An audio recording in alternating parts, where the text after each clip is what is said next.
Isso. Vamos lá. Bom, pessoal, como eu havia dito, né, agora oficialmente um bom dia para todos, né? E como eu havia dito na pergunta da Marcela em off ali, provavelmente pode, né, chegar a ser a nossa última aula. Eu acredito que não, eu acredito que ela dure ainda para a semana que vem, mas vai depender do caminhar dela aqui hoje. Pelo sim, pelo não, vocês geralmente não tiram muitas dúvidas, não tem muitas dúvidas aí relacionadas às aulas, e a gente vai tentar caminhar aí, como é um período muito próximo, já é um período histórico, né, o período de 85 para cá, ele já é história, né, então nós vamos até o governo Michel Temer, que terminou em 2018, né, e a gente já tem ali história para contar, vamos dizer assim, né? Então a gente muitos de vocês já brincaram, né? Falando assim, eu fico com dó dos professores de história para explicar toda essa bagunça da política brasileira aí nos últimos tempos. Eu falo que podem ficar tranquilos que a gente vai dar conta, né? Porque se a gente dá aula de Brasil Império, dá aula de Primeira República, com aquela zona que era aquela República do Café com Leite, né? Então, super, para nós tá de boa. A gente vai mandar ver aí. Mas bem, dando então antes de começar, na verdade, eu queria só pedir de novo para vocês, caso vocês escutem um barulho de maquita, um barulho de obra, é porque aqui do prédio do lado está tendo a cobertura do prédio exatamente no nível da janela aqui da minha casa, do meu apartamento, e então, mesmo com as portas fechadas, está dando um barulho, porque os caras estão fazendo uma obra aqui do lado. Mas isso fica aí para, caso vocês não entendam o que eu estou dizendo, alguma coisa passa, vocês parem a aula, me falam que eu repito, tá bom? E a mesma coisa com a internet também, como sempre. Vamos lá. O que a gente tem aqui, então, é um período histórico muito importante, cai no Enem, assim, de maneira recorrente, tá? Que é o período da Nova República. Este nome, Nova República, ele foi dado pelo Tancredo Neves, né? E apesar de ter esse nome de Nova República, e a gente imaginar, né, dentro de um contexto sociopolítico, algo realmente novo, que mudou completamente com o que a gente tinha visto até na aula passada, e que era o momento político anterior, que era o período da ditadura militar, nós não temos grandes mudanças realmente. Na verdade, como eu disse no final da aula passada, nós temos um processo de fim, né, término do período ditatorial e o início de um novo período democrático, mas que ele tem características de continuismo, né? Então ele tem ali algumas características, não houve uma grande ruptura com o período político anterior, que é o período ditatorial, né, o período de exceção. Bem, como eu disse, né, tudo foi conduzido pelas forças que comandavam o país, então o processo de redemocratização, ele é um processo lento, gradual, seguro, que é realizado lá a partir do Geisel, em 74, e como eu disse, tão lento, tão gradual e tão seguro, que demorou 11 anos, né, foi concluído ali pelo Figueiredo, e não tem nenhum tipo de ruptura brusca. Né? O processo de redemocratização, ele é um processo de, como eu disse, de continuismo. Ele é um processo de manutenção da ordem conservadora. Né? Não apareceu ainda a imagem do Tancredo, nós temos aqui na capa o Ulisses Guimarães, que vai ser o chamado doutor constituinte, porque é ele que vai presidir a Assembleia Nacional Constituinte, que vai elaborar e promulgar a nova Constituição, que é a Constituição que nos rege atualmente.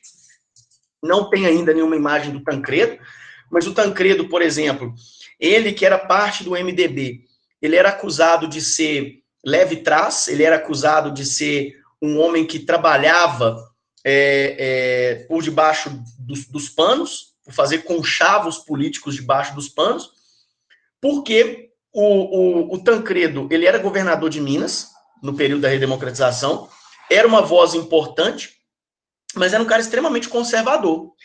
Muitas pessoas colocam, e aí eu vou falar muito dessa coisa, muitas pessoas, e eu estou dizendo de jornalistas, de especialistas políticos, né, de historiadores, e muitas dessas ideias ou dessas imagens projetadas do que poderia ser um possível governo Tancredo, elas vêm sendo desmitificadas. Porque o Tancredo, o Tancredo Neves era um homem muito católico, muito conservador.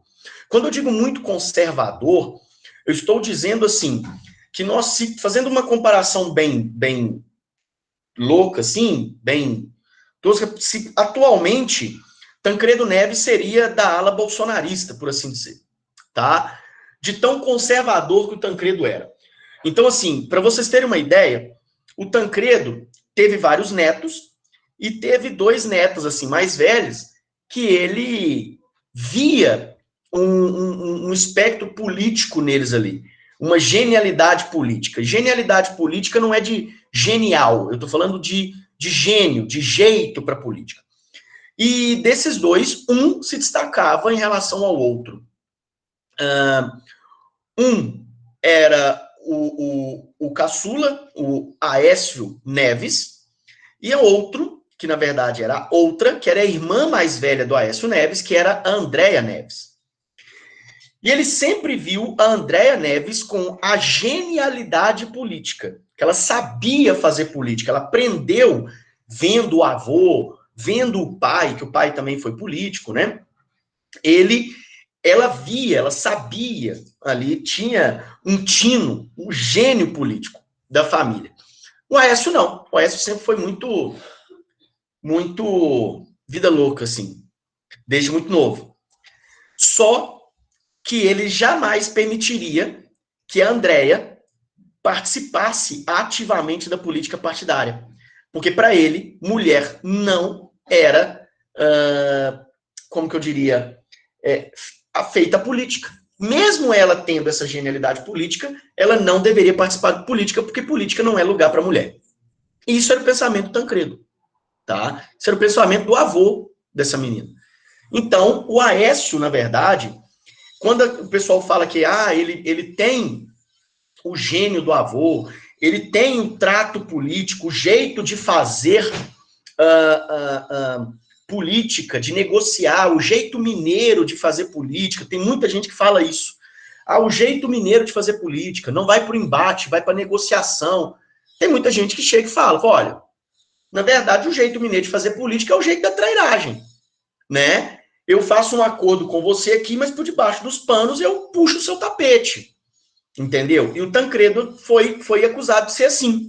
Ao mesmo tempo em que ele estava lá nos comícios das diretas, pedindo eleições diretas, ele fazia acordos, né, por detrás dos panos, para que as diretas não, para que a emenda das diretas não passasse e ele se tornasse o candidato natural do MDB, do PMDB agora, à presidência da República, porque o acordo traço que existia entre ele e o Ulisses Guimarães era, passando a emenda das diretas, o Ulisses Guimarães é o candidato do PMDB à presidência, porque ele tinha, como ele era de São Paulo, o maior colégio eleitoral, ele foi o cara ali da uma oposição mais feroz, né, ou menos cabeça baixa da ditadura, e o Tancredo era o cara ali da articulação política do Congresso. Então, eleição direta, Ulisses, eleição indireta, Tancredo. E a emenda não passa, vem a eleição indireta. E o Tancredo é este nome, então, escolhido para liderar a redemocratização.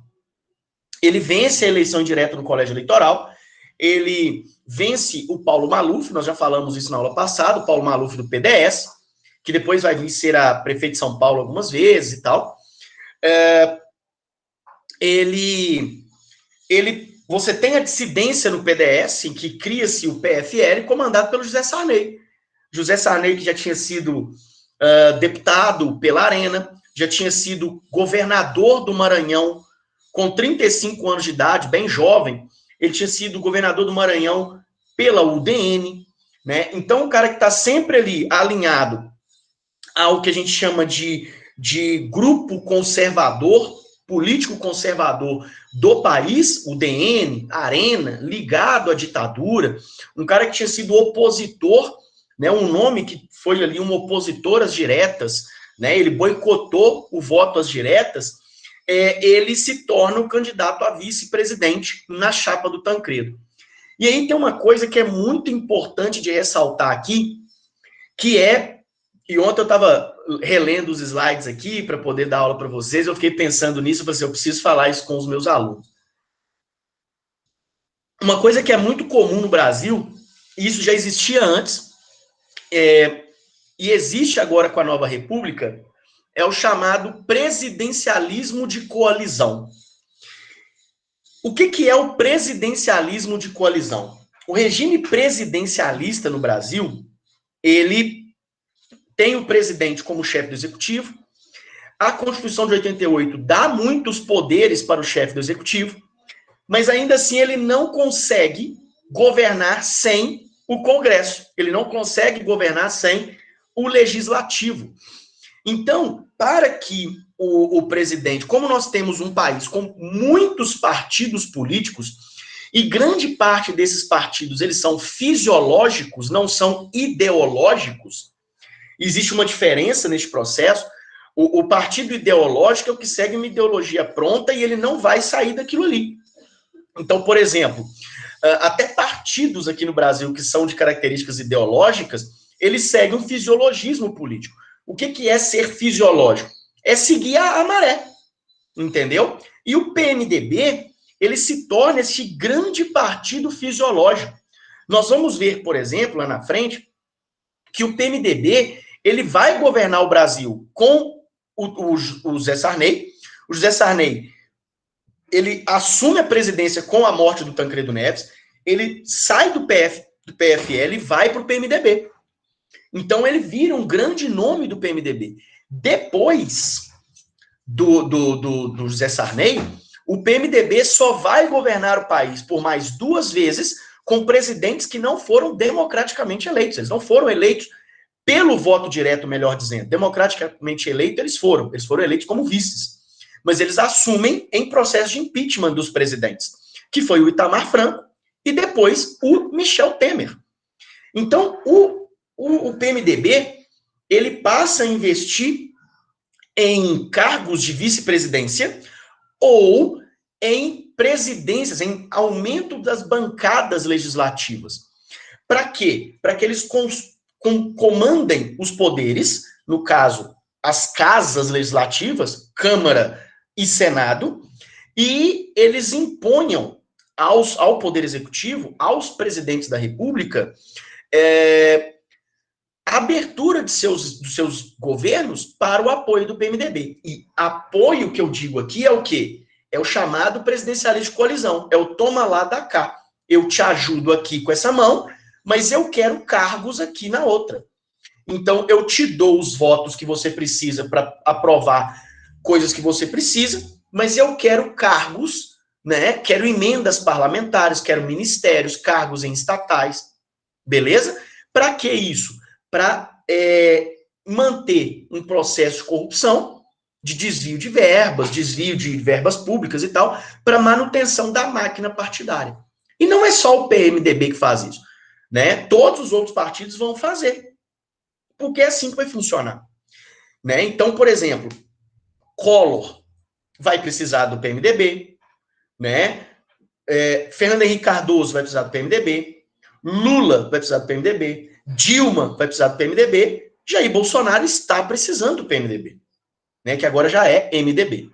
Então, os partidos, eles são, no Brasil, eles têm uma característica mais fisiológica do que ideológica. Eu participo do governo que for, desde que esse governo me traga algum benefício político, né, ou financeiro, tá bom? Então nós temos um presidente, o primeiro presidente civil eleito, né? O primeiro presidente civil após 21 anos de ditadura militar, ele, na verdade, ele tinha sido eleito como vice, né, na chapa do Tancredo Neves de maneira indireta. E era um cara ligado à ditadura. Por isso que tem esse ar de continuismo. Bacana? Bom, então vamos falar do governo, propriamente do governo José Sarney, que vai durar ali 5 anos, vai de 85 até 1990. Ele vai de 15 de março de 85, né, até 15 de março de 1990. É um governo que vai ter um processo de muita crise econômica, que leva a um desgaste político muito grande, tá? Como eu disse, o Sarney era um cara que se destacou na política quando ele estava na arena, né, principalmente como governador do Maranhão e como deputado também. Posteriormente ele vira senador, depois da presidência ele vira senador. É engraçado porque ele vira senador pelo Amapá. E aí tem uma outra coisa muito interessante, que até pouco tempo atrás, até a eleição do Flávio Dino, do PCdoB em 2014, políticos da família Sarney, ou ligados à família Sarney, comandaram o Maranhão por 50 anos, tá? Então, assim, o Maranhão hoje, ele é um estado que tem o pior IDH do Brasil. Há anos, ele tem o pior índice de desenvolvimento humano e o IDH do Maranhão é comparável a países da África subsaariana, para se ter uma ideia. Beleza? Então, você tem o rompimento do PDS, a cisão dentro do PDS, a criação do PFL, que é o atual DEM, do Rodrigo Maia, presidente da Câmara, e do Alcolumbre, presidente do Senado. E aí ele migra para o PMDB, de onde ele vai governar o país. Ele governa o país a partir do PMDB.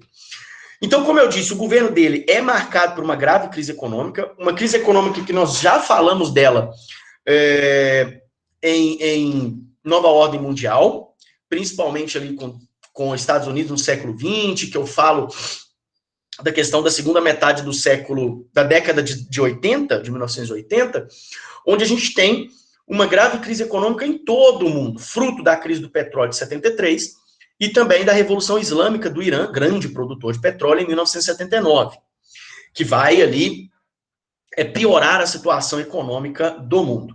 Então, todos os países do mundo vão sofrer com recessões econômicas e o Brasil, que depende muito do capital estrangeiro, principalmente desde a época lá do JK, depois no período ditatorial com as obras faraônicas, o milagre brasileiro, né, a quantidade de dinheiro que está entrando aqui e rapidamente eles são retirados, a gente vai ter, né, já foi explicado para vocês, a gente vai ter uma grave crise econômica, um salto inflacionário muito grande.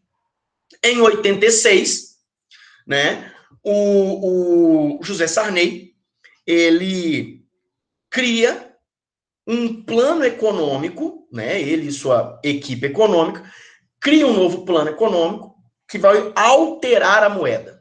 A moeda, que era o cruzeiro, passa a se chamar cruzado. Só um minuto. Desculpa.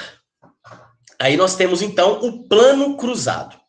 O plano cruzado, ele consiste em os três principais pilares desse plano são a criação de uma nova moeda, que é o cruzado, como eu disse, congelamento e tabelamento de preços, tá? Então, ou seja, os preços, eles serão congelados e tabelados pelo governo. Então, vou dar um exemplo aqui idiota. Nós estamos vivendo um período, né? Muitos de vocês devem aí ir no supermercado com os pais, ou vai no supermercado sozinho fazer compra, vai no açougue comprar carne para fazer um almoço. Vocês estão percebendo que está tudo muito caro, né? O Estado, ele não intervém no mercado. É livre. Nosso mercado, ele é livre, né? Então, assim, o governo, ele não interfere no preço da carne. É de acordo com o preço de mercado. Então, no açougue aqui perto de casa, por exemplo, 1 quilo de contrafilé está R$ 49,90. Entendeu? Então, você não come aqui em casa, não se come contrafilé. Não dá. Sacou? Porque 1 quilo está 50 conto. O que o governo vai fazer, então? Isso gera, o que está acontecendo para nós aqui agora, gera uma pressão inflacionária. É bem provável que a inflação ela cresça em relação ao que foi o ano passado, tá? Então, o que vai acontecer aqui? A inflação tira o nosso poder de compra, tá? Só que, naquele período, a inflação ela chegava a mais de 200% ao ano, sendo que a inflação esse ano ela pode chegar a 6%, e já é perigoso. Então, o que o governo faz? Ele intervém na economia e congela preços. Olha, o preço da carne vai ser X. Vamos supor, R$ 29,90 o quilo de contrafilé. Beleza? E aí ele congela o preço nesse valor e tabela. Então, cria-se uma tabela da SUNAB, que é a Superintendência Nacional de Abastecimento. Aí o que vai acontecer? Caso ocorra uma pressão inflacionária e a inflação alcance no mês 20%, o salário também sofre um gatilho. Como assim, Bernardo? Simples. Congelou o preço. Todo mundo vai respeitar? Teoricamente, teria que respeitar. Na prática, respeitarão? Não. Então, vai gerar pressão inflacionária. Então, a inflação está pressionando esse teto de congelamento de preço e ultrapassou. Aí passou para 20%. Chegou a 20% a inflação no mês, o salário automaticamente é subido, é reajustado em 20%. Para que isso? Para que o poder de compra do brasileiro ele acompanhe o valor dos produtos. Todo mundo entendeu isso aqui? Sim ou não? Todo mundo entendeu? Professor, Oi. então no caso fica elas por elas, né? Tipo, aumenta o valor dos produtos, mas aumenta o salário. Então, Exatamente. não tem muito, tipo assim, a população que é assalariada, no caso, não teria, tipo, muito poder de compra para comprar, como eu posso dizer, não coisa em abundância, mas coisa para comer bem. Exato, exatamente, Maicon. O que você está falando é exatamente isso. O que acontece? Eu vou explicar para vocês daqui a pouco um caso que é da minha família. Ali por lá de 87, 88. Por quê? Porque o plano cruzado ele não vai dar certo. E aí vocês vão entender por quê. Mas basicamente aqui agora, o que vai acontecer? Vamos supor, o salário mínimo hoje ele é de R$ 1.045. Mais de 60% da população brasileira vive com um salário mínimo, vive com R$ 1.400 por mês. Como que você consegue sobreviver? Como que você consegue viver com R$ 1.045 por mês com um botijão de gás a quase 100? Você está entendendo o que eu estou querendo dizer? Com um contrafilé a R$ 50 o quilo. Né? Ah, mas o contrafilé é carne nobre, o cara pode comprar carne de segunda, beleza. Carne de segunda é o quê? O A100, para você fazer uma carne cozida, fazer uma carne moída, né? O patinho, que também está ali próximo ali do A100 e tal, tá, sei lá, R$ 35,90 aqui perto de casa, sabe? Então, tipo assim, é muito caro, né? Ah, mas aí no interior é mais barato e tal. Bicho, não importa, não é muito mais barato, sacou? Então, o que eu tô querendo dizer é que o trabalhador brasileiro, o assalariado, ele tá perdendo o poder de compra. E isso gera pressão inflacionária. Aí o que acontece? Neste período do Sarney, o que a equipe econômica fez foi exatamente isso que você falou. É para manter um poder de compra mínimo. Então, se a inflação ela está ali corroendo o salário durante o mês, de um mês você compra X produtos, e no mês seguinte não tem possibilidade de você comprar esses X produtos, por quê? A inflação ela subiu, ela aumentou, ela passou de 20% no mês, o governo automaticamente aumenta o salário dos trabalhadores em 20%. Entendeu? Para que acompanhe o salário, acompanhe o preço, a inflação, e você mantenha minimamente o seu poder de compra. Né? Então, inicialmente, isso vai dar muito certo. Tá? Inicialmente, isso vai dar muito certo. O que vai acontecer, na verdade, com o tempo? A questão do congelamento e tabelamento de preços vai gerar uma insatisfação muito grande dos produtores, tá? Então, os produtores, o empresariado que produz ali itens de primeira necessidade, né? Leite, carne, pão, sei lá, itens de cesta básica. O que eles vão fazer? Eles vão iniciar um boicote, porque eles querem liberdade de mercado. Como o governo está interferindo, e existia, por exemplo, os fiscais do Sarney, os caras que iam em nome do governo, gente aleatória, iam nos supermercados para poder evitar a remarcação de preços. Então, por exemplo, o produto, ele tinha um pacote de arroz, ele tinha lá o preço tabelado, iniciava os fiscais da SUNAB, passavam nos supermercados, fiscalizavam, quando os caras iam embora, eles iam lá e remarcavam os preços, aumentando o preço dos produtos. Né? Então, esse era o primeiro boicote que eles fizeram ao Plano Cruzado. Depois, o que eles começaram a fazer?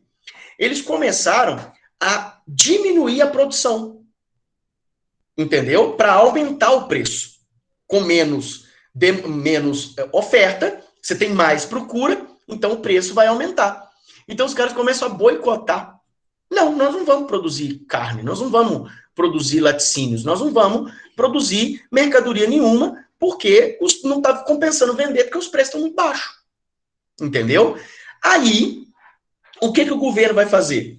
O governo Sarney vai pegar as reservas cambiais brasileiras, que não eram muitas, e vão começar a importar os produtos em falta. Carne da Argentina, né? Frango, sei lá, dos Estados Unidos, né? Então a gente começa a importar. Óbvio que esses produtos virão com preço muito caro, porque o Brasil tem uma demanda por esses produtos e os caras lá fora vão vender esses produtos muito caro, porque o Brasil necessita, né? Então, com este processo de importação dessas mercadorias, né, de itens de primeira necessidade, nós vamos ter um desequilíbrio na balança comercial. Nós teremos uma balança comercial deficitária, porque a gente está comprando mais do que vendendo para o exterior, né? Está muito caro, e com isso nós temos um processo de endividamento externo. O Brasil, com a balança comercial deficitária, precisa pegar dinheiro emprestado no exterior para equilibrar as suas contas. A partir deste momento, nós temos a retomada da inflação, né? O plano, ele passa a dar errado. Aí nós temos uma situação tão louca que em 87, o Sarney, ele lança o Plano Bresser, que é do Bresser Pereira, né? Um economista vivo até hoje e tal. E o Plano Bresser, ele consistia no quê? Congelar preços e salários, mantendo ali a mesma ideia do Plano Cruzado, congelando preços e salários por 2 meses para que houvesse uma negociação entre governo e empresários para evitar a compra de produtos no exterior e existir uma retomada da produção nacional. Beleza? Sem sucesso. O plano não deu certo. Porque a pressão inflacionária era tão grande que os preços subiram demais. Mesmo com o congelamento, a pressão inflacionária levou ao aumento gradativo dos preços das mercadorias. E o salário não aumentou. O salário manteve-se congelado. Então, aquele gatilho salarial do primeiro plano, do Plano Cruzado, ele não foi executado no Plano Bresser. Então, o poder de compra, ele caiu para caramba. Aí nós vamos ter, neste mesmo ano, em 87, o decreto da moratória da dívida externa. O Brasil ele devia tanto no exterior que o governo Sarney simplesmente chegou e falou assim, não temos dinheiro para pagar. Podemos renegociar? Não. Bom, desculpa. Devo, não nego, pago quando puder. Isso é simplesmente falar que não pode pagar. Eu não vou pagar a dívida. Só que é o seguinte, queridos, pensem comigo aqui o negócio. Eu peço, vamos supor que, 10 mil reais para a Sâmia. Sâmia, você pode me emprestar esse dinheiro? Posso, claro. Aí a Sâmia vai lá, me empresta 10 mil reais. Como que você vai me pagar? Olha, eu vou te pagar em 5 vezes de 2 mil reais. Pode ser? Claro. Quer dizer, claro não, né, Bernardo? Tem os juros aqui e tal, então com juros você me paga 12 mil. Ah, beleza, tranquilo. Então eu vou te pagar aqui X parcelas de tantos R$ 1.000, vai dar 12 mil. Pronto. Aí o que acontece? Eu pago a primeira parcela, eu pago a segunda parcela, quando chega na terceira parcela, eu falo, Sâmia, você pode me dar aí mais um mês de prazo? Aí ela, tudo bem, Bernardo, pode, tem problema não. Aí chega no outro mês, eu falo, Sâmia, a gente pode renegociar essas parcelas que virão aí adiante? Eu estou com uma pequena dificuldade aqui, eu gostaria de diminuir o valor da minha parcela e alongar o prazo de pagamento. E a Sâmia fala comigo assim, tudo bem. E aí eu volto a pagar. Só que 2 parcelas depois, o que vai acontecer?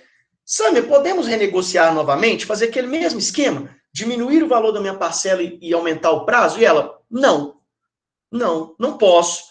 Senão vai gerar uma dificuldade para mim aqui. Eu falei, olha, então tá, eu vou tentar te pagar. E nunca mais eu entro em contato com a Sâmia. E a Sâmia me liga, e a Sâmia me procura, e a Sâmia corre atrás, procurando receber o que eu devo para ela, mas eu simplesmente chego e digo, não tem como te pagar. Isso é uma moratória. Vamos supor que depois de um tempo eu consigo pagar tudo que eu devo para ela, mas eu preciso de dinheiro de novo. Vocês acham que a Sâmia vai me emprestar dinheiro de novo? Vocês, sabendo do que aconteceu entre eu e ela, se eu pedir dinheiro para vocês, vocês vão me emprestar dinheiro? Não vão me emprestar. É isso que acontece. Quando um país ele decreta moratória e diz que não vai pagar sua dívida externa, né, que não vai pagar suas dívidas, por assim dizer, o que vai acontecer? Ele afugenta investidores. Então, investidores estrangeiros que querem trazer dinheiro para dentro do país, esses caras eles investem no país como? De várias formas. A mais fácil para eles é o mercado especulativo, em que eles compram títulos da dívida brasileira.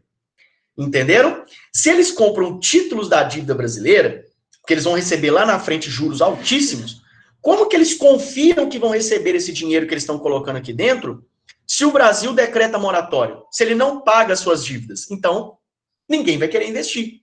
Então, o Brasil entra numa situação, numa espiral de crise econômica tão grande, que nós vamos ter um processo de uma crise de abastecimento absurda e de remarcação de preço, de inflação que passa da casa dos milhares. Então, nós temos inflação, isso fica até meio estranho, mas nós temos inflação que passa dos 1000% ao ano, tá? Nós vamos ter o pico disso no governo Collor, na crise do Collor, quando a inflação chega a mais de 3.000% ao ano. Sabe o que significa isso? Significa que quando eu era menino, lá em Patinga, a minha avó me dava dinheiro para poder comprar pão de manhã, e você não comprava pão no peso, você comprava na quantidade. Vocês podem perguntar isso para os pais de vocês. Você ia de manhã na padaria, comprava uma quantidade X de pão, e à tarde, com a mesma nota que você tinha de manhã, você ia comprar a mesma quantidade de pão e você não conseguia, porque os preços já tinham mudado 2, 3 vezes no mesmo dia. Tá? Então, assim, olha para vocês verem, terem uma ideia do que é uma hiperinflação. Isso é o que a gente chama de hiperinflação. O dinheiro não vale absolutamente nada. Como naquela época não tinha muito essa coisa de cartão de débito, né, e tal, e meu pai trabalhava na Usiminas, o meu pai, para não comprar na Consul, que era a cooperativa da Usiminas, que os preços eram muito altos, o meu pai, ele ia mais cedo para Usiminas, com a minha mãe, ele passava, ele entrava dentro da Usiminas, tirava o dinheiro no caixa eletrônico, voltava na portaria, entregava o dinheiro para minha mãe, para a mãe ir para a fila do supermercado fazer a compra do mês.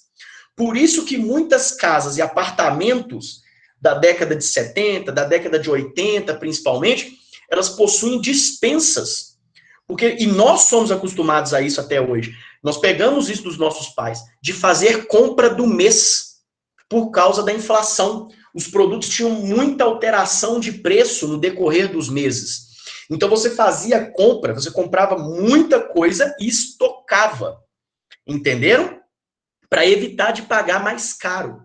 E você tinha que ir muito cedo. Às vezes você brigava com o funcionário do supermercado, que ele estava lá com a maquininha remarcando o preço, e na hora que você pegava o produto, tinha gente que chegava e ainda remarcava o preço na sua mão. Falei, na minha mão você não vai passar isso não. você brigava com o cara. Então a gente tem uma situação economicamente falando, muito ruim para o país. Muito ruim, gerando uma hiperinflação e uma corrosão do salário e do poder de compra. O trabalhador, ele não tem condição de manter sua vida. Ele não vive, ele sobrevive. Entenderam? Então é uma situação muito ruim.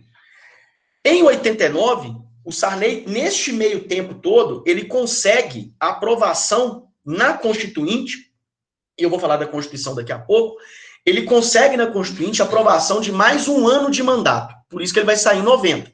A eleição deveria acontecer em 88, para ele sair em 89. Só que ele consegue mais um ano. Em 89, ele lança o Plano Verão. O Plano Verão era comandado por um outro ministro da Fazenda chamado Maílson da Nóbrega. Este plano, ele tem como característica a colocação do Brasil no caminho do neoliberalismo. E qual é o principal caminho, né? Qual é a principal razão de colocar o Brasil no caminho do neoliberalismo? Trazer para o Brasil investidores estrangeiros, para que o Brasil possa, né, mostrar para o mundo que ele vai abrir sua economia, né, que vai ser uma economia de livre mercado, que vai ser uma economia em que o Estado não vai interferir nos processos, nas atividades econômicas. Então, é aquela ideia da criação do Estado mínimo, que nós já conversamos sobre isso na aula de Nova Ordem Mundial. Então, o Maílson da Nóbrega, ele vai traçar um plano de privatizações de empresas estatais brasileiras. Acontece que o Congresso, ele estava preocupado com as eleições de 89 e o Plano Verão não vai para frente. Era o último ano de mandato do Sarney e o Plano Verão não vai para frente. Este plano vai ser conduzido pelo Collor, tá? Só que o Collor, ele fica para daqui a pouco. Alguma dúvida até aqui, queridos? Sim ou não?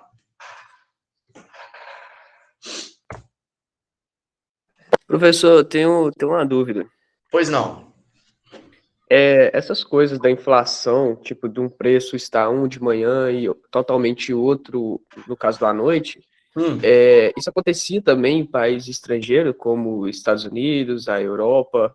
Não, nos Estados Unidos não, mas na Europa a gente vai ter, durante o período entre guerras, a Alemanha vai passar por um período de hiperinflação, principalmente após a crise de 29.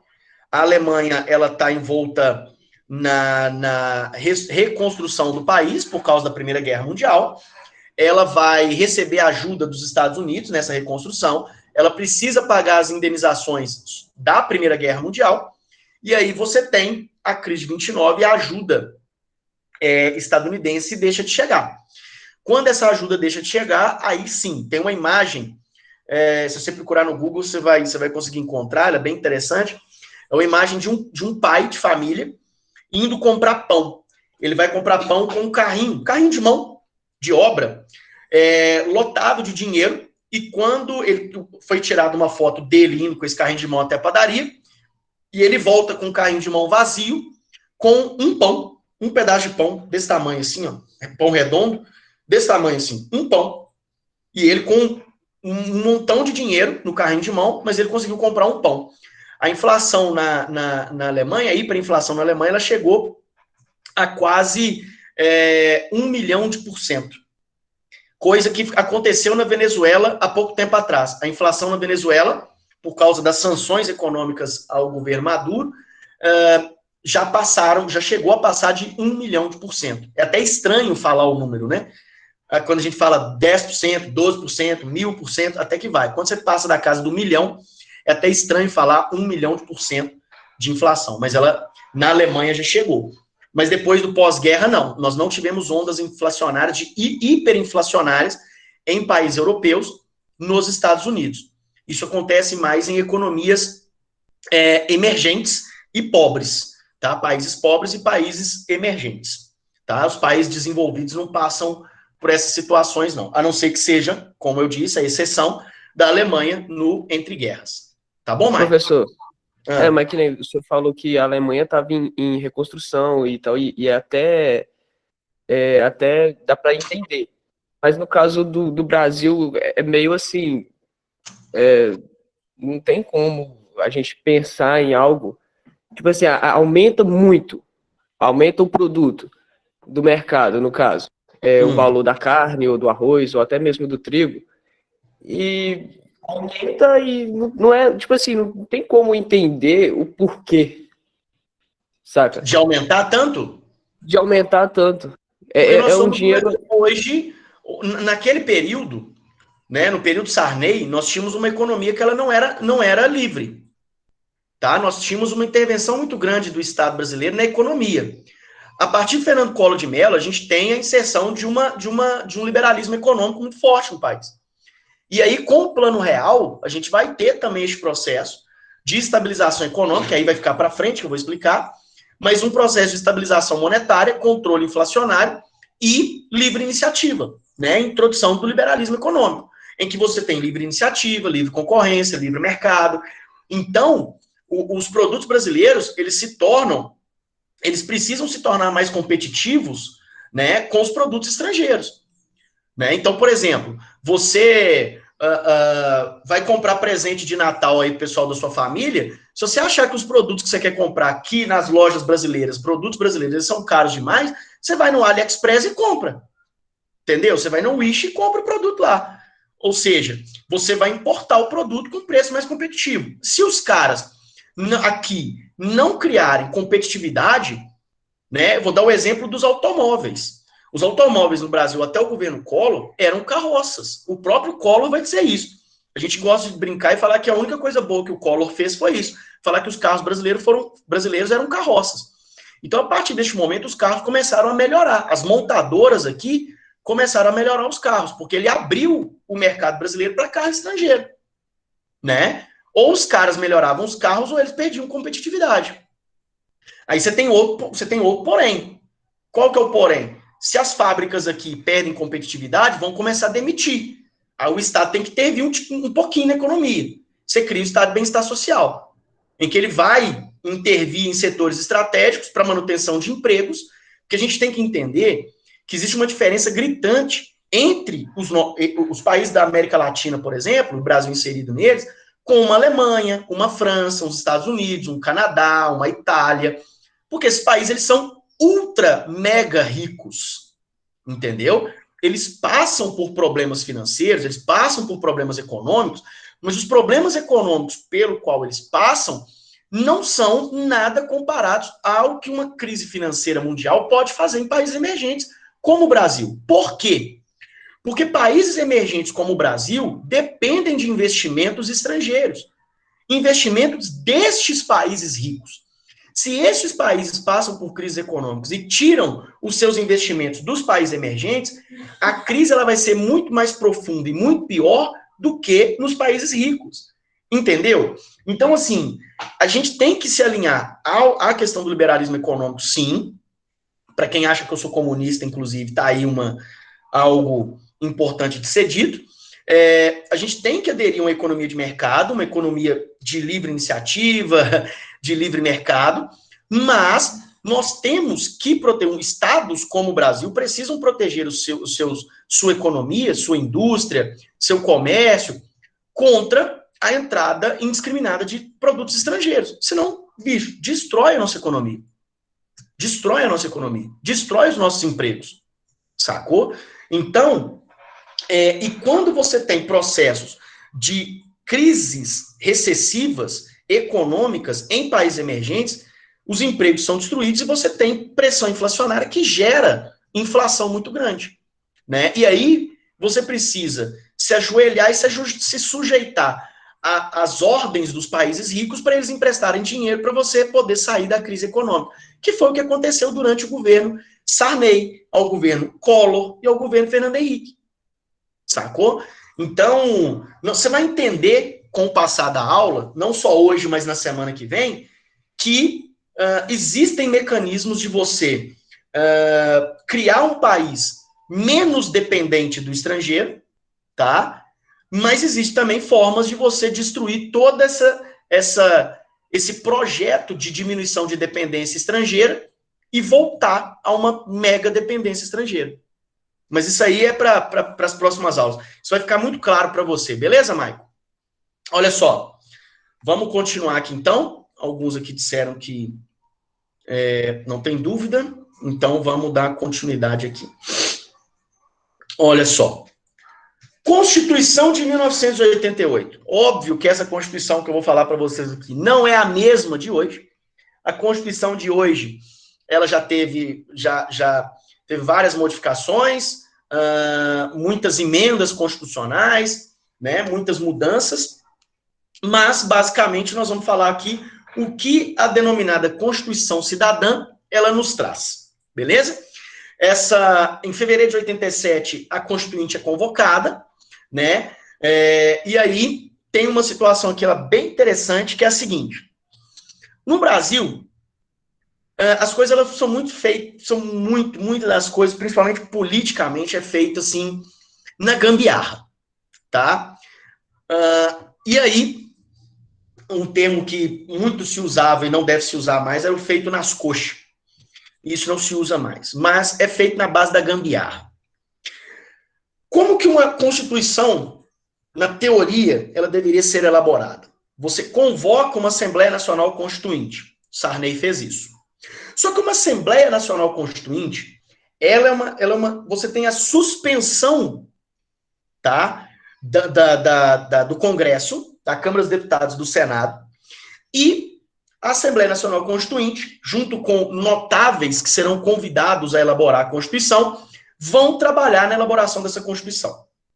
Quando essa Constituição for promulgada, essa Constituinte é dissolvida, a Constituição é promulgada, e os membros da Constituinte não podem participar das eleições subsequentes à promulgação dessa Constituição. Por quê? Porque eles conhecem ela de cabo a rabo. Entenderam? Aí vocês vão entender o que eu estou querendo dizer. Para acelerar o processo de elaboração da Constituição, o que o José Sarney faz em conluio, em acordo com o Congresso? Eles criam a Assembleia Nacional Constituinte e os deputados e senadores do Congresso serão deputados e senadores constituintes. Eles serão a Assembleia Nacional Constituinte. Então, eles aceleram o processo de elaboração dessa Constituição para substituir a de 67, né, que é autoritária, da ditadura. E é óbvio que esses caras que estão ali na esfera de poder vão elaborar uma Constituição que é o quê? Protetiva a eles. Então, você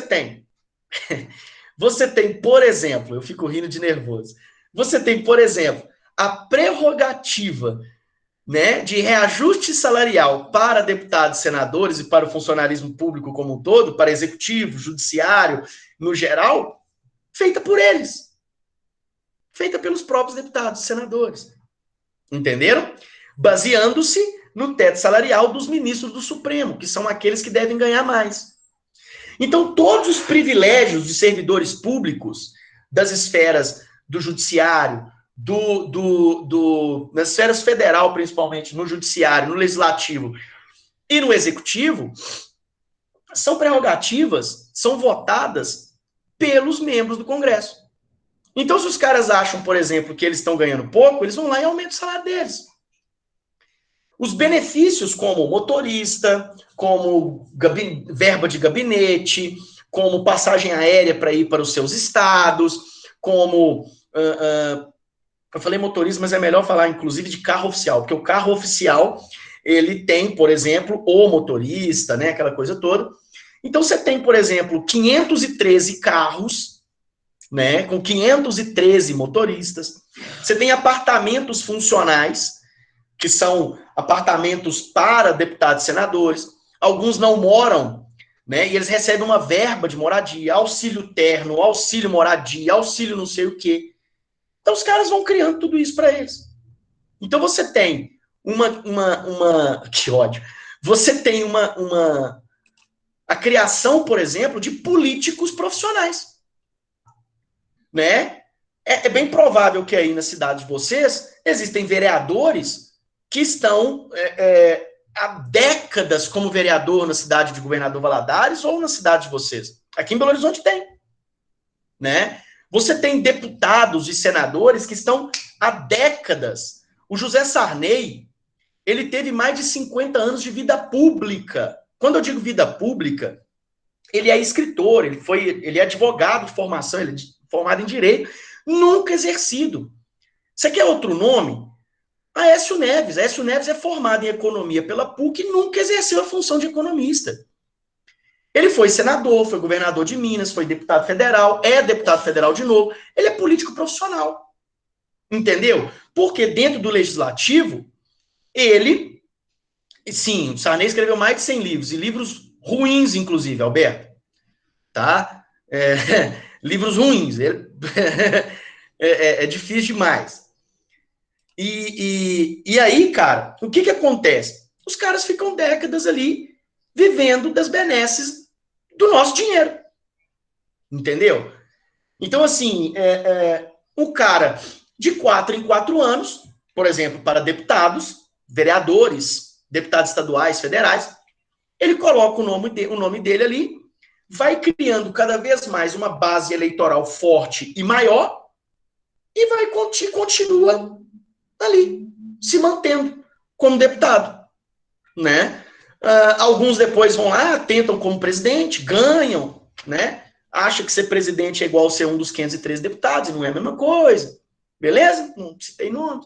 Então, assim, você tem aquilo ali, cara, né? E cargo legislativo, você não tem limite de reeleição, você tem pessoas ali que são deputados durante 30 anos, né? 20 e tantos anos, viram políticos profissionais.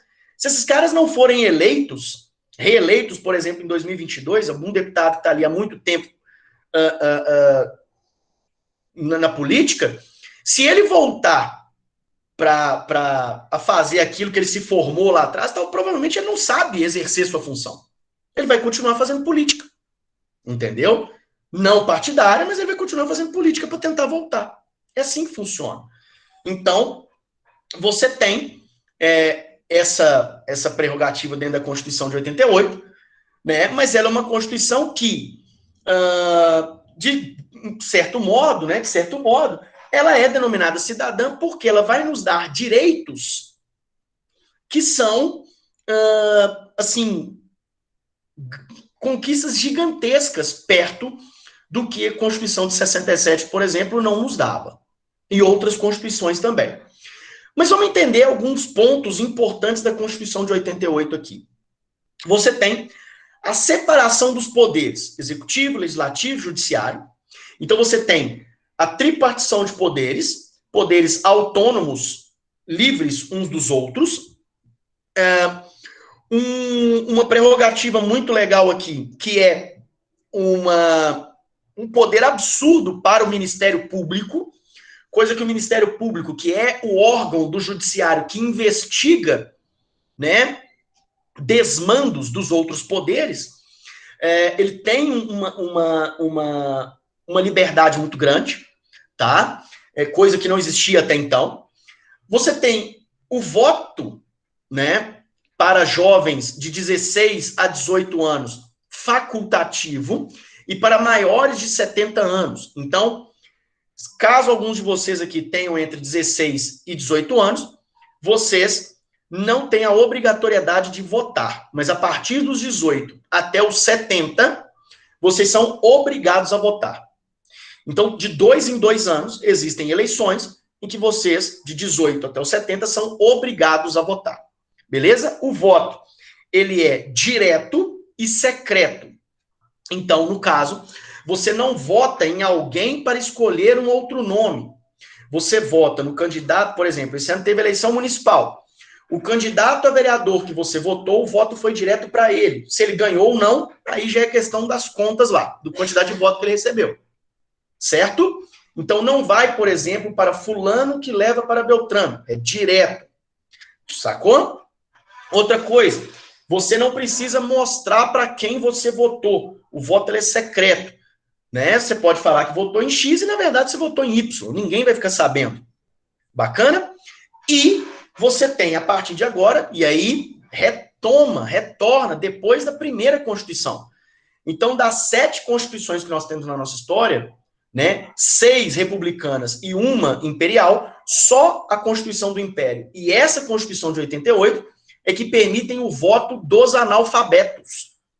Lembrando, os analfabetos, eles são eleitores, eles não são elegíveis.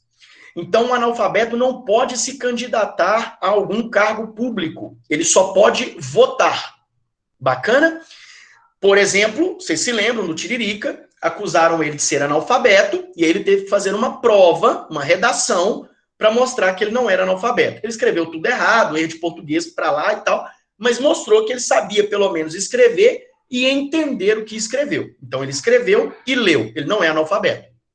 Tá? Os analfabetos não podem se eleger a cargos públicos, mas podem eleger alguém para um cargo público. O mandato presidencial é alterado na Constituinte, eles dão um ano para o Sarney, né, mas retiram do próximo presidente. Então, o presidente ele não vai ter um mandato de 5 anos. O mandato presidencial e dos outros cargos executivos são de 4 anos, sem reeleição. Então, ele tem direito a 4 anos. Presidentes, governadores e prefeitos, direito a 4 anos de mandato, sem direito à reeleição. Ele não pode tentar um novo mandato. Ah, Bernardo, mas espera aí. Calma, né? Sem spoiler, porque a reeleição vem lá na frente. Então, nós temos eleições diretas em 2 turnos para os cargos executivos. Então, para presidente, governadores e prefeitos com cidades acima de 200 mil eleitores, não habitantes, essas cidades, caso o candidato primeiro colocado não alcance 50% mais um dos votos válidos, nós temos, então, a disputa entre o primeiro e o segundo colocado num segundo turno, só entre os dois. E aquele mais votado leva o cargo que está em disputa. Vocês perceberam isso em Valadares esse ano. O atual prefeito, ele não conseguiu 50% mais um, foi para o segundo turno com o ex-vice-prefeito, né? E ele venceu o vice-prefeito que ele rompeu e ele se reelegeu para o cargo. Os vereadores se elegeram num turno único, não tem segundo turno para cargos legislativos. Direitos trabalhistas passam a ser aplicados. Lembrem da CLT lá do Vargas. Todas as leis trabalhistas eram aplicadas para trabalhadores urbanos, não amparavam os trabalhadores rurais. Agora, nós temos a ampliação dos direitos trabalhistas para trabalhadores rurais. Então, numa canetada, num estalar de dedos, nós vamos ter em torno de 10 milhões de pessoas sendo inseridas no sistema previdenciário brasileiro. Tá? Então, pessoas que nunca assinaram a carteira na vida vão ser inseridas e terão direito à aposentadoria. Bacana? Igualdade de direitos entre homens e mulheres. Isso é muito interessante. Já havia algumas pequenas legislações que foram inseridas na Constituição de 88, que dava igualdade de direito às mulheres. Por exemplo, até 1977, as mulheres não tinham direito de pedir o divórcio.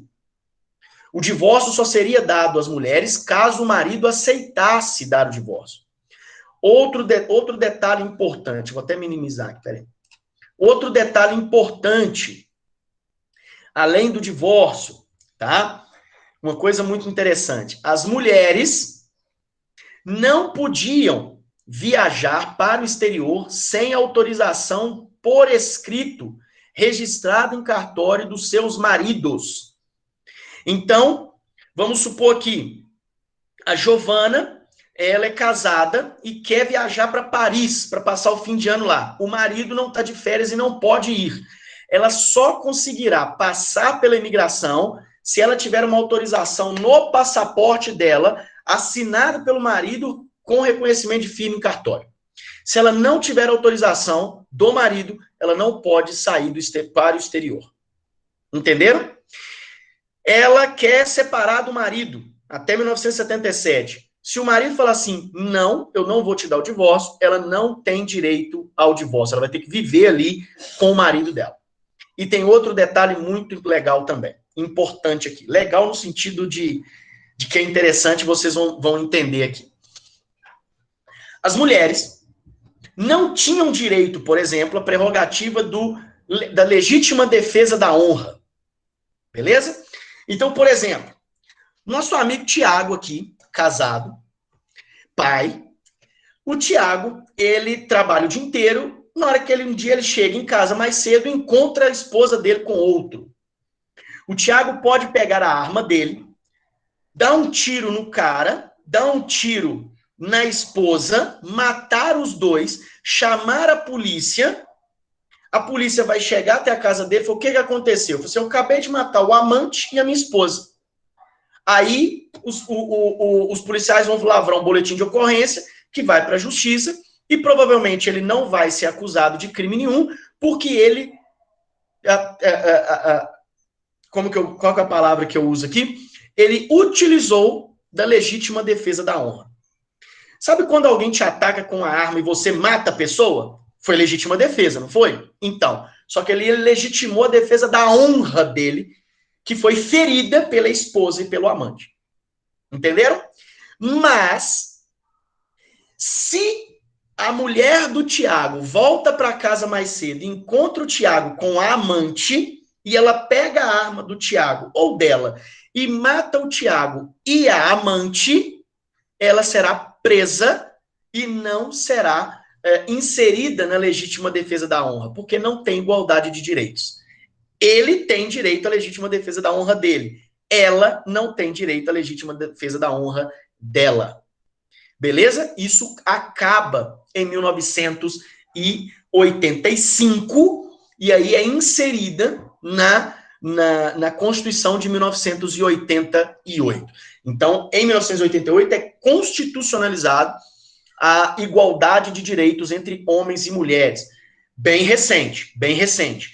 Uma outra coisa que é importante também, tá? Aquela ideia das mulheres e os homens ganharem o mesmo salário, né? Então, isso também é da Constituição de 88, mas nem sempre a Constituição é respeitada. Beleza? Então, existem mulheres, por exemplo, que trabalham em determinados lugares, tendo a mesma função de um homem e não ganham o mesmo salário que eles. Então, por exemplo, eu tenho X aulas no Ibituruna. Então, um exemplo, eu tenho 20 aulas no Ibituruna, né? E a Virgínia também tem 20 aulas no Ibituruna. Só que eu ganho 5 mil reais, a Virgínia ganha 4 mil reais. Isso não é paridade salarial. Isso é inconstitucional. Se houver uma denúncia da empresa no Ministério do Trabalho, a empresa é multada. Entendeu? Então, isso são ganhos da Constituição de 1988. Um ganho importante que não existia na Constituição de 1988 e em 2011 foi colocado em prática, foi um mecanismo de proteção às mulheres, que é a questão do feminicídio, em que as mulheres, elas, homens podem ser presos dentro do caráter de feminicídio, porque a mulher, ela sofreu algum atentado, um atentado contra a vida, que tinha apenas como razão o fato dela ser mulher, né? E por isso o Brasil, a partir disso, com a inserção dos crimes de feminicídio, o Brasil é um dos campeões, né, no mundo de práticas de feminicídio, né, de mortes de mulheres só porque são mulheres. Tranquilos? Alguma dúvida, pessoal?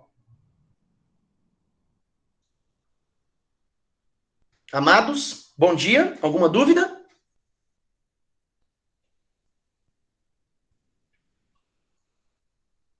Tranquilo? Então, tá bom. Então, vamos prosseguir. Beleza. Vamos lá.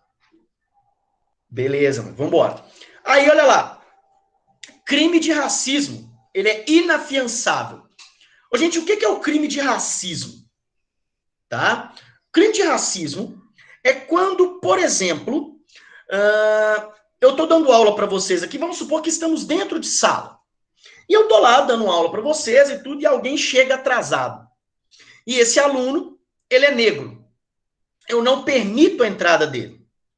Logo depois, chega um aluno branco e eu permito a entrada dele.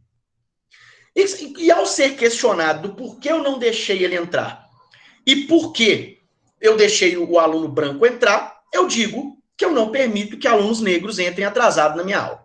Isso é racismo. Isso é crime. De acordo com a Constituição de 1988, isso é crime, tá? E não é passível de fiança. Tranquilos? O que nós temos, então, é o chamado crime de injúria racial. Se eu não permito, por exemplo, que algum aluno negro com cabelo Black Power assista a minha aula por causa do cabelo, isso é racismo. Mas se eu estiver dentro da minha sala e falo assim, você não pode assistir minha aula. Por quê? Por causa desse cabelo Black Power aí. Você está parecendo um macaco. Você está parecendo, sei lá, eu chamo de tudo quanto é nome. Isso é racismo com injúria racial. Estão conseguindo entender? A injúria é quando eu xingo diretamente com termos pejorativos ligados à cor da pele ou à questão racial. Entenderam? Diretamente eu xingo a pessoa com termos pejorativos relacionados à cor da pele. Se eu não permito que a pessoa adentre um lugar, vista-se de alguma forma ligada à sua cultura, cor da sua pele e tal, isso é racismo. E é inafiançável. Tá bom? Então, existe essa diferença. As pessoas que, por exemplo, usam redes sociais para chamar outras pessoas de termos pejorativos ligados à cor da pele, estão cometendo crime de injúria racial. Beleza? Mas por estarem utilizando desses termos, você aglutina o crime de racismo junto. Porque ele está fazendo isso só porque a pessoa é negra. Só porque a pessoa tem uma cor de pele diferente. E não é questão apenas de negritude. Tá? Por exemplo, o ex-ministro da Educação, o Abraham Weintraub, ele cometeu crime de racismo no Twitter quando ele fez uma brincadeira pejorativa com chineses, tá? Então, assim, a questão da raça, ela não tem a ver apenas com a negritude. Ela tem a ver com qualquer raça que seja tratada de forma diferente do todo. Entenderam? Porque o artigo 1º da nossa Constituição é que todos somos iguais perante ao Estado e às leis. Independente de raça, de credo, tá? De gênero, de opção de vida que você vai levar. Entenderam? Então, todos somos iguais. Bacana? Então, qualquer tipo de preconceito racial, com qualquer raça distinta, que você pense ser distinta da sua, é racismo e é inafiançável. E, além disso, nós teremos apenas na Constituição de 88 o reconhecimento dos direitos indígenas, quando no artigo 231 é deixado para os indígenas, é colocado para os indígenas a questão da demarcação de suas terras, de suas reservas, né, para que eles possam ali ter o direito como cidadãos do país, que, na verdade, antes da conquista pelos portugueses, os pertencia, né? Então, assim, nada mais justo do que dar, pelo menos ali depois de tantos anos, quase 500 anos de conquista, os legítimos donos da terra terem direitos de cidadãos. Então, com isso, eles têm, por exemplo, direito à assistência médica educacional, né? O direito ao que o Estado oferece para os seus cidadãos, eles como cidadãos do Estado. E, além disso, só para deixar claro aqui uma situação bem interessante, que em 1988, a partir da Constituição de 1988, baseando-se no Estado britânico, né, na Grã-Bretanha, é criado um sistema único de saúde, tá? Público, um sistema público de saúde, que é o SUS. E é bom ratificar isso sempre no ano de 2020, em vista de tudo que a gente está passando, né, em vista das tentativas de desmantelamento do SUS. O SUS ele precisa se manter firme, sobreviver, porque sem o SUS, nossa vida que já é tão difícil fica ainda mais, ficará ainda mais. Maria Clara, que morou nos Estados Unidos, ela pode depois dar uma aula para vocês do que é não ter um sistema público de saúde. Beleza? E estou colocando você na roda mesmo para participar da aula, Maria Clara. tá? E é exatamente isso, né? Nos Estados Unidos, uma das grandes discussões que existe nos Estados Unidos hoje é relacionado à criação do sistema público de saúde para a população pobre, porque a gente tem uma visão de que não existe pobreza nos Estados Unidos, e os Estados Unidos têm, por exemplo, 3 vezes mais população em situação de rua do que nós temos no Brasil, tá? É absurdo, é muito grande, tá? Então, assim, a gente tem pessoas que, por exemplo, preferem ficar em casa passando mal do que ir até um hospital para cuidar de algum problema, porque sabe que a conta ela é impagável. Aqui, você vai no posto de saúde, você pode demorar a ser atendido, mas você vai ser atendido, tá?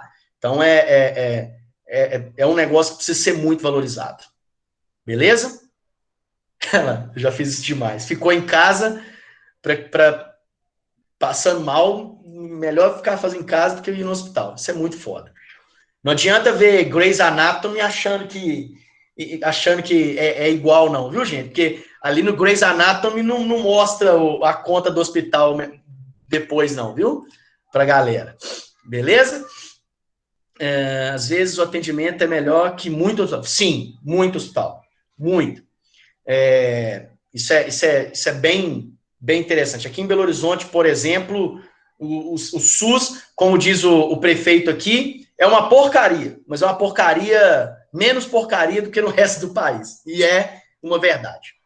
Para a gente finalizar, nós vamos falar aqui das eleições de 1989. Essas eleições de 1989 foi uma coisa, assim, deliciosa. Eu lembro disso, eu tinha 8 anos de idade, e eu lembro disso. Foi muito legal mesmo. Foram 24 candidatos a presidente da República. Ninguém fez aliança com ninguém. Todo mundo tentando ali, né, ser presidente. E nós tínhamos alguns destaques. Era a primeira eleição direta depois de quase 30 anos de ditadura e da eleição indireta de 85. Então a gente teve a última eleição direta só em 1960, com Jânio Quadros. Depois nós tivemos a ditadura e a eleição indireta do Tancredo, que o Sarney assumiu. Então nós temos o PMDB, o partido governista, colocando Ulisses Guimarães como candidato. Mário Covas, do PSDB que foi um partido criado 1 ano antes, uma cisão do PMDB. Leonel Brizola, ex-governador do Rio Grande do Sul, ex-prefeito e governador do Rio de Janeiro, e também um potencial candidato ali à presidência da República, um grande candidato à presidência. O Luiz Inácio Lula da Silva, ligado aos sindicatos do ABC Paulista, né, do PT, e o Fernando Collor de Mello, que era do PMDB, tentou ser vice do Ulisses, né, foi alijado, foi colocado à margem, tipo, cara, quem é você para ser meu vice? Ele saiu do PMDB e criou o PRN, um partido pequenininho, chamado Partido da Reconstrução Nacional. Só que o Fernando Collor de Mello era um cara jovem, viril, bonitão, tá? Muito bem vestido, e ele consegue, era um cara que foi casado com uma socialite carioca, era ex-governador das Alagoas, né, do estado de Alagoas, e ele se colocou, então, como esse candidato do neoliberalismo, da liberdade econômica, da abertura econômica do Brasil. Então, grande parte do empresariado e também dos meios de comunicação, eu posso dizer aqui com tranquilidade que ele foi o candidato da Rede Globo, né? Já que a sua família era dona de redes afiliadas da Rede Globo em Alagoas. E aí, o Collor, ele recebeu muitos apoios do empresariado e dos meios de comunicação. O Lula era o segundo principal candidato, ligado aos movimentos sindicais, movimentos intelectuais nas universidades, movimentos de esquerda, da teologia de libertação, da Igreja Católica e tudo, e era visto como o cara que implementaria o comunismo no Brasil. Então o empresariado brasileiro era radicalmente contra o Lula.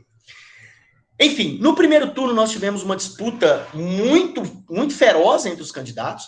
Cara, a propaganda política durava 2 horas. A propaganda na televisão. 2 horas. Tá? Era uma loucura. E aí, no primeiro turno, o Collor venceu as eleições, mas com menos de 50%. O Lula ficou em segundo, o Brizola em terceiro.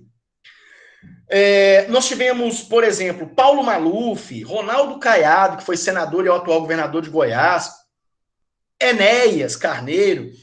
Então, nós tivemos vários outros candidatos que foram dando apoio, ora para um, ora para outro. Então, algo que a gente é impensável hoje, Mário Covas, do PSDB, apoiou o Lula. Brizola apoiou o Lula. Ulisses Guimarães apoiou o Lula.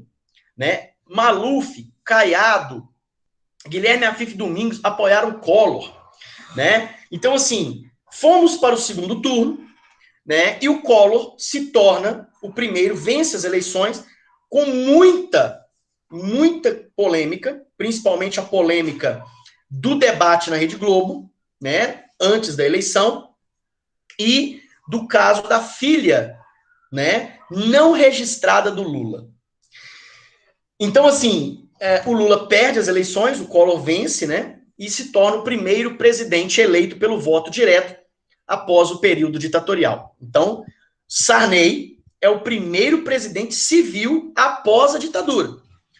Collor é o primeiro presidente civil eleito pelo voto direto após a ditadura. Bacana? Sim ou não? Na semana que vem, tá? A gente vai falar do governo Collor, beleza? E aí eu falo mais um pouco, inclusive, da questão do debate da eleição de 89, para mostrar para vocês como é que funcionavam as coisas até então. E não mudou muita coisa, não. Beleza? Alguma dúvida, pessoal? Sim ou não? Não? Beleza. Eu quero só pedir uma coisa para vocês, viu? Semana que vem é o último dia de aula e quem não mostrar o rosto na câmera, para mim, não vai passar. Não vai fazer um bom Enem. Ó, eu sei que eu vou mostrar, viu? Não, você já passou. Já tá na universidade, Bruno. Nossa, graças a Deus. Beleza? Não, mas sério, eu tô falando sério. Vamos combinar? Vamos fazer uma despedida decente? Vocês abrem a câmera para eu me despedir de vocês? Pode ser? Sim ou não? Eu concordo plenamente. O rosto do povo, só vê Beleza. falando sozinho, só com o professor, ninguém fala nada. Pois é. Ah, que feia, Dara. Deixa de ser besta. Presta atenção. Valeu, Vamos parar com isso. Até semana que vem. Até semana que vem. Um beijo para vocês. Fiquem com Deus, tá, pessoal? Tchau, tchau. Um abraço.